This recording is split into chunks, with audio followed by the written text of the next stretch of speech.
ఇలా ఏ రకంగా కూడా ఒక్కటి కూడా ప్రజలకు ఇచ్చిన పథకాలు లేవు. రేవంత్ రెడ్డి అంటే ఫ్యూచర్ సిటీ,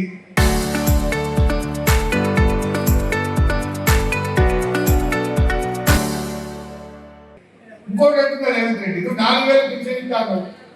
కేసీఆర్ గారు 200 2000 చేస్తాంటే చేసి ఇచ్చిందా లేదా? కానీ నువ్వు 4000 పింఛన్ ఇవ్వండి నన్ను ఓడిసినా పైసలు ఇవ్వండి.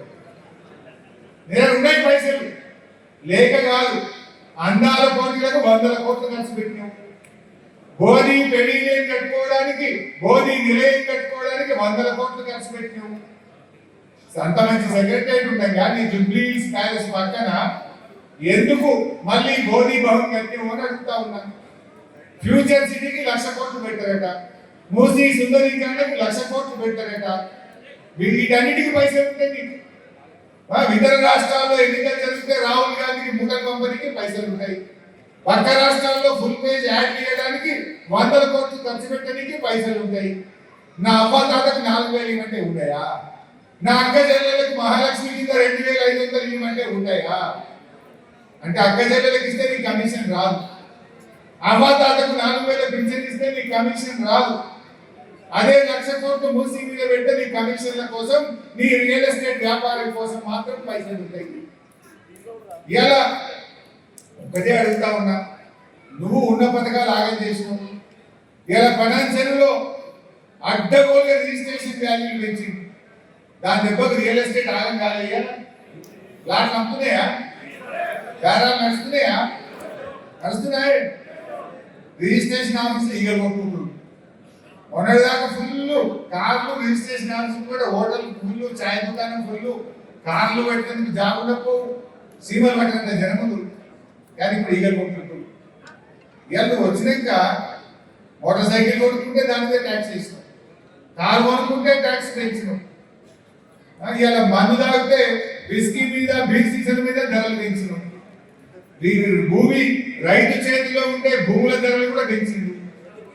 ఇప్పుడు ఇంకా భూమి శిస్తు పెట్టారట. ఇంకా ఎంతకు కూడా ఒక ఔరంగజేబ్ అని నెత్తి మీద జుట్టుకు కూడా ట్యాక్స్ పెట్టింది. ఇప్పుడు రేవంత్ రెడ్డి భూమి శిస్తు పెట్టారట, భూమి మీద కూడా ట్యాక్స్ పెట్టారట. ఇక వెంట నీ పని చెప్తారు జనం. ఇచ్చిందేం లేదు, ట్యాక్స్ వేస్తున్నాడు, పన్నులు వేస్తున్నాడు. దీన్ని కూడా ఇక రైతు సోదరులు గమనించాల్సిన అవసరం ఉంది. ముఖ్యంగా మన పటాన్ చెరువు పారిశ్రామిక ప్రాంతం, కొత్త పరిశ్రమలు ఏం లేవు. ఉన్న పరిశ్రమల్ని రియల్ ఎస్టేట్ వ్యాపారాలకు అమ్మడానికి హిల్ టీపీ పాలసీ తెచ్చింది. అంటే ఇక్కడ ఇండస్ట్రీలకి పోతే ఇంకా నౌకర్లు పోవాలా? పటాన్ చెరువులో బతుకులేరు ఆగం కావాలా? ఇలా పటాన్ చెరువు ఇంకా అభివృద్ధి చెందడానికి పరిశ్రమలు వచ్చినాయి. మీకు ఇంకా మంచిగా అర్థం కావాలంటే రేవంత్ రెడ్డి ఎంత అబద్ధాల పోలంటే, మన దగ్గరే సిగాచి ఫ్యాక్టరీలో పెద్ద ఇన్సిడెంట్ జరిగింది. దురదృష్టవశాత్తు 54 మంది చనిపోయింది. రేవంత్ రెడ్డి వచ్చి ఏం చెప్పిండు ఆ రోజు? ₹1,00,00,000 ఇస్తాను. ₹1 ఇస్తే ఆ ఫ్యాక్టరీ వాళ్ళకి ఇచ్చే పిఎఫ్ఓ, ఈఎస్ఐఓ, ఇన్సూరెన్స్ గదే 30-40 లక్షలు వచ్చింది తప్ప ఇయ్యాలకి ₹1,00,00,000 రాలే. రేవంత్ రెడ్డి అనే వ్యక్తి ₹1 ఇయ్యాలి. ఇప్పుడు ఏడాది దినం కూడా అయిపోయింది. పాపం చచ్చిపోయిన వాళ్ళ ఏడాది దినం కూడా అయిపోయింది. అంటే మీరు నోరా పోరా? అరే నువ్వు వచ్చి చచ్చిపోయిన శవాల మీద కూడా అబద్ధాలు ఆడతావా రేవంత్ రెడ్డి? చూడగా దేవుడి మీద వచ్చి అబద్ధం ఆడతావు, శవాల మీద చెప్పి కూడా మోసం చేస్తావా? భద్రాద్రి రాముడి మీద ఒట్టు పెట్టా 15 ఆగస్టు రుణమాఫీ చేస్తా అంటే రైతుల్ని మోసం చేస్తుంది. సిగాచి ఫ్యాక్టరీ కాడికి వచ్చి శవాల మీద ప్రమాదం చేసి ₹1,00,00,000 ఇస్తా అంటే ఏడాది అయిపోయినా ఇప్పటికీ ₹1,00,00,000 ఇవ్వాలి. దేని మీద మాట మీద నిలబడ్డారు? ఏ ఒక్క మీద నిలబడలేదు. అందుకే ఇలా ప్రజలు ఒకటిగా దూరం అవుతా ఉన్నారు. ఇంకా ఎన్నో మంచి పనులు చేస్తున్నాం. అమీన్పూర్ మండలం చేసుకున్నాం, కొత్త మున్సిపాలిటీలు చేసుకున్నాం, ఎన్నో మంచి కార్యక్రమాలు. మా పాలన ఏం చెప్తే జీవో ఇచ్చినాయి. అరే మార్కెట్ కమిటీ కావాలంటే సాయంత్రం కల్లా జీవో ఏ లేదా? సుల్తాన్పూర్లో మెడికల్ డివైస్ పార్క్ ఇవాళ ఎంత అద్భుతంగా వచ్చింది. ఆ మెడికల్ ఏ కాలుష్యం లేదు, పొల్యూషన్ లేదు. 25,000 మంది ఇలా మెడికల్ డివైస్ పార్క్ లో బతుకున్నారంటే అది బీఆర్ఎస్ ప్రభుత్వం కేసీఆర్ గారు చేసినటువంటి కృషి అని నేను గుర్తు చేస్తా ఉన్నా. ఇక్కడ హాస్పిటల్ ఆనాడు కేసీఆర్ గారు వచ్చి కొబ్బరికాయ కొట్టి ఇప్పుడు తయారు పడి ఈ కొడుకులు ఇనాగ్రేషన్ కూడా చెప్పలేదు. రెడీ టు ఇనాగ్రేషన్ దాదాపు 300 కోట్లతోని ఆనాడు కేసీఆర్ గారు multi purpose super speciality hospital ను పటాన్ చెరువు మంజూరు చేయడం జరిగింది. శివానగర్ లో అద్భుతమైన ఎల్ఈడి పార్క్ పెట్టాం. కొన్ని వందల వేల మంది అక్కడ కూడా ఉద్యోగాలు చేస్తా ఉన్నారు. నువ్వేం చేసినావు రేవంత్ రెడ్డి? పటాన్ చెరువులో మేము ఐటీ పార్క్ పెట్టాం, చదువుకున్న పిల్లలకు ఉద్యోగాలు వస్తాయంటే ఆయన భూమిగా అమ్ముతుంది. కొత్తగా పెట్టింది ఏం లేదు. తయారుగా భూమిని ఐటీ పార్క్ కోసం తీసుకెట్టిన భూమిని అమ్ముకొని ఇవాళ రేవంత్ రెడ్డి కమిషన్ల కోసం కాంట్రాక్టర్లకు బిల్లులు ఇస్తున్నాడు. ఇది ఇవాళ ఈ ప్రభుత్వం చేస్తున్నటువంటి కార్యక్రమం. అందువల్ల మనం టిఆర్ఎస్ కార్యకర్తలు ప్రజలకు మంచిగా వివరించాలి. ఒకటి వివరించాలి. కరెంట్ పోతుందా లేదా? ఇప్పుడు రోజుకి ఎన్నిసార్లు పోతుంది? 5 సార్లు 6 సార్లు పోతుంది. కేసీఆర్ కను తెప్పగొట్టిన సేపు కరెంట్ పోయినా చిన్న పోగలంటూ కరెంట్ పోయి నా రేవంత్ రెడ్డి వచ్చిండు కరెంట్ పోయింది. అందులో స్కూల్ ఇవాళ కరెంట్ కూడా నడపలేకపోతున్నాడు. అన్ని మంచిగా చేసి కేసీఆర్ గారు ఇచ్చిండు, కానీ ఇలా ఆ వ్యవస్థను నడుపుతుందో కూడా ప్రభుత్వం ఇలా ఫెయిల్ అయిపోయింది. సో ఏది ఏమైనా ఈ ఎస్ఐఆర్ లో మనం ఏం చేయాలి? ఈ ఎస్ఐఆర్ ఎందుకంత ప్రాముఖ్యత ఉన్నది? దయచేసి కార్యకర్తలు బాగా వినాలి. మీరు మధ్య నిన్న మొన్న ఈ మధ్యకాలంలో కొన్ని రాష్ట్రాల్లో ఎన్నికలు జరిగినాయి. పశ్చిమ బెంగాల్లో 90 లక్షల ఓట్లు తీసేసిందట.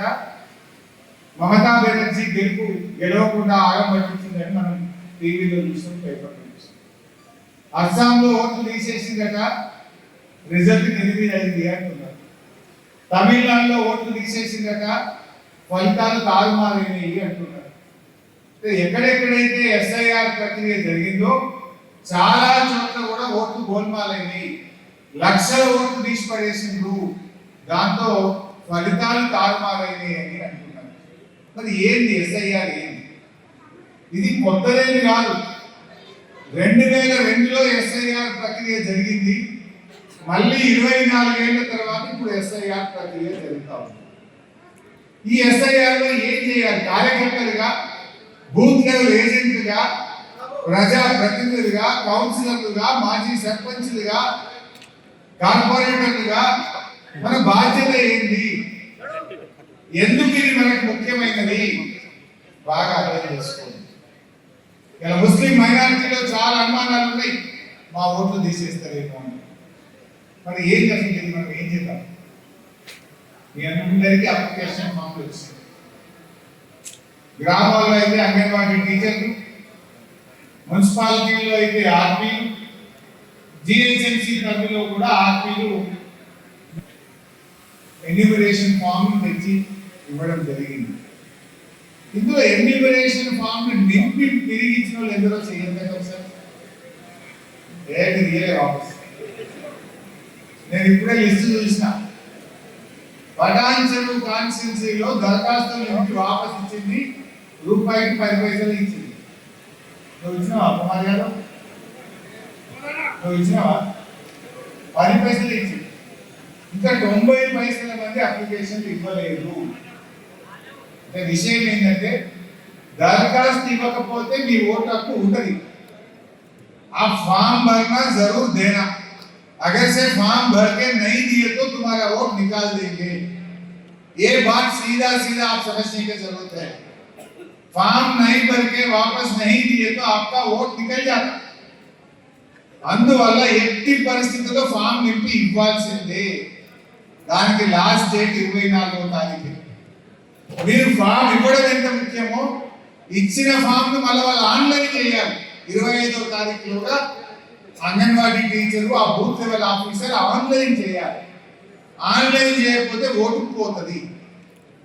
మరి ఫామ్ నింపాలంటే 1,00,000 ప్రశ్నలు అడుగుతున్నారు, డౌట్లు వస్తున్నాయి. ఎట్లా? అప్పుడు బీహార్లో ఓటుంది, అప్పుడు నాకు బెంగాల్లో ఓటుంది, లేకపోతే దుబ్బాకలు ఉన్నాయి, జైరాబాద్ ఉన్నాయి, నారాయణఖేడ్లో ఉన్నాయి. ఇప్పుడు నేను పటాన్చెరులో ఉన్నా, మరి నా ఓటు ఇక్కడనా అక్కడ? నారాయణఖేడ్లో వచ్చి పటాన్చెరులో చాలా మంది ఉంటారు. మరి వాళ్ళ ఓటు ఎవరు ఎక్కడ రాసుకోవాలి? నారాయణఖేడ్నా ఇక్కడనా? అప్పుడు నారాయణఖేడ్లో ఓటు ఉంది, వాళ్ళకు పటాన్చెరులో కూడా ఓటు ఉంది. ఇప్పుడు వాళ్ళని అడుగుతారు, నువ్వు ఇక్కడ ఉంటావా అక్కడ ఉంటావా? ఇక్కడనే ఉంటా అంటే ఓటు ఇక్కడనే నమోదు చేయాలి. పోయినసారి ఓటు నారాయణ చేయండి ఉందనుకో 2002లో 2002లో నీకు ఓటు ఎక్కడుంది, అప్పుడు ఆ నియోజకవర్గ నంబర్ ఎంత అని అడుగుతారు. అది ఎవరికి తెలియదు, గుర్తుండదు. దాన్ని మీ బిఎల్ఓ కానీ మన బిఎల్ఏ వెతికి పాత ఓటు ఎక్కడుంది, ఆ నియోజకవర్గ నంబర్ ఎంత, వాళ్ళ తల్లి తండ్రి లేకపోతే నాయనమ్మ తాత వాళ్ళతో దాన్ని ఫ్యామిలీ గ్రూపింగ్ చేసి రాయాల్సి ఉంటుంది. ఇదంతా జర తిరిగి వ్యవహారం ఉంటుంది. కానీ నేను ఒక్క ముచ్చట మాత్రం చెప్పదలుచుకున్నా, మీరు తప్పు నింపినా ఒప్పు నింపినా దరఖాస్తు ఎప్పుడో సీదా ఓటు ఎత్తేస్తారు. నింపి దరఖాస్తు ఇస్తే తప్పు నింపినామనుకో వాడు నోటీస్ ఇస్తాడు, నిన్ను అడిగినాకనే నీ ఓటు ఉంచాలా తీయాలా తీస్తాడు. ఫామ్ వేయలేదనుకో ఎత్తిపడిస్తాడు. దరఖాస్తు ఇచ్చినామనుకో నీకు డౌట్ ఉన్నా అనుమానం ఉన్నా నింపొచ్చినా నింపరాకపోయినా నీకు తెలిసిన కాడికి దరఖాస్తు నింపు, కాగితం ఇచ్చిన వెంటనే నీ ఓటు ఆగిపోదు. నీకు చెప్పకుండా, నీకు నోటీస్ ఇవ్వకుండా, నీతో మాట్లాడకుండా నీ ఓటు తీసే అధికారం వారికి లేదు. కొంతమందికి ఏమంటారు, అరే నేను మొన్ననే గుమ్మడిలో ఓటేసి మళ్ళీ నీకు ఇదే కాగితం ఇవ్వాలి. అరే 2 నెలల కిందనే ఓటేసినాయి కదా గుమ్మడిల కదా, మరి మొన్ననే ఓటేసి మళ్ళీ కాగితం నింపుడు ఎందుకంటే డౌట్ వస్తుంది. నువ్వు మొన్న ఓటేసినా నిన్న ఓటేసినా, మున్సిపాలిటీలు వేసినా, ఎమ్మెల్యే ఎలక్షన్లు వేసినా, ఎంపీ ఎన్నికలు వేసినా, నువ్వు ఎన్నిసార్లు ఓటేసినా ఇప్పుడు కాగితం నింపుతేనే నీ ఓటు లేకపోతే. మరి చాలా మందికి నింపరాదు కదా, తెలుగు రాదా? మన పెద్ద మనుషులు కూడా ఎక్కడ చదువుకోవడం ఉన్నారు, మరి వాళ్ళకి ఎట్లా నింపాలంటే మన బూత్ లెవెల్ ఏజెంట్.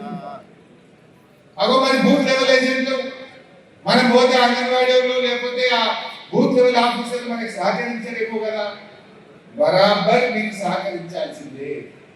ఇది రాజ్యాంగ ప్రక్రియ.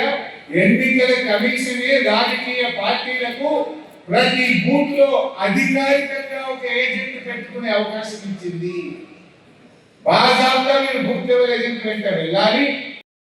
ఎప్పుడు ఎలక్షన్ వచ్చినా మళ్ళా ఎగిరే జెండా గులాబీ జెండా.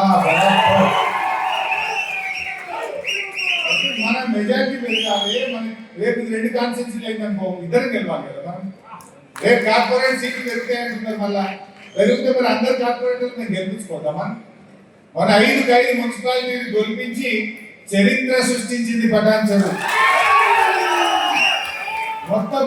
మొత్తం తెలంగాణ పటాన్ చెరువు చూసి అబ్బా ఏం గ్రేట్ రెవెన్యూలో ఉన్నారు అందరా లేదా? అందరు కలిసి పనిచేసింది. అట్లనే కార్పొరేటర్లు కొట్టాలి, రేపు ఎమ్మెల్యే కొట్టాలి, మళ్ళీ బీఆర్ఎస్ గవర్నమెంట్ రావాలి. కష్టపడదాం, గట్టిగా మంచిగా చేసుకుందాం. ఇవాళ ఏమైనా వచ్చినా నేషనల్ హైవే ఎన్ని రోజులే, ఎంత ఆటో డ్రైవర్లకు కానీ పటాన్ చెరువు ప్రజలకు ఎంత ఇబ్బంది అవుతా ఉంది. ఏడాదిలో చేసే పని 2.5-3 ఏళ్ళు అయినా ఇంతవరకు నేషనల్ హైవే పనులు జరగలేదు. ఆ రోజు మైపాలన్న మా దగ్గర ఐటీ పార్క్ రావాలి అంటే ఉస్మాన్ నగర్ లో 200 ఎకర్ జాగా ఉన్నాం. మేము ఆ రోజు ఐటీ పార్క్ కోసం జాగా ఉన్నాం. నిజంగా బీఆర్ఎస్ వస్తే అది ఐటీ పార్క్ వచ్చు, మా పటాన్ చెరువు పిల్లలకు కొన్ని వేల మందికి ఉస్మాన్ నగర్ లో ఉద్యోగాలు వచ్చు. కానీ రేవంత్ రెడ్డి వచ్చిండు, దాన్ని అమ్ముతుంది. ఐటీ పార్క్ కోసం మనం భూమి కొనిపెట్టి సేకరించి పెడితే ఇవాళ దాన్ని అమ్ముతుంది. అమ్ముడు. ఇవాళ రేవంత్ రెడ్డి గారు వచ్చినాక 30,000 కోట్ల రూపాయల భూములు అమ్మింది. 30,000 కోట్ల బొందల గడ్డ కూడా జాగలేదు. కబ్రస్థాన్ కు మీ జగన్ ఏం మిల్లా, క్రిస్టియన్ల గ్రేవ్యార్డ్ కూడా స్థలం లేకుండా, సమాధులకు స్థలం లేకుండా భూములు అమ్ముతా ఉన్నారు. అట్లా హిందూ శ్మశాన వాటికో, ముస్లింలకో, క్రైస్తవులకో कम से कम जमीन भी नहीं है, जैसा पूरा जमीन आप बेच देगा. ये क्या बात है? ये అందరూ కూడా ఆలోచించారు. ఎవరికైనా ఇచ్చిన ఒక్క మాట నిలబెట్టుకున్నారా? ఇవాళ నిన్న మాట్లాడుతున్న రేవంత్ రెడ్డి ఏ బీఆర్ఎస్ వ్యక్తి అన్ని పథకాలు నడుపుతున్నాడేమో ఆపిన నాకు పోలాంబా పటాన్ చెరువు దాఖలకు కేసీఆర్ తింటున్నదా?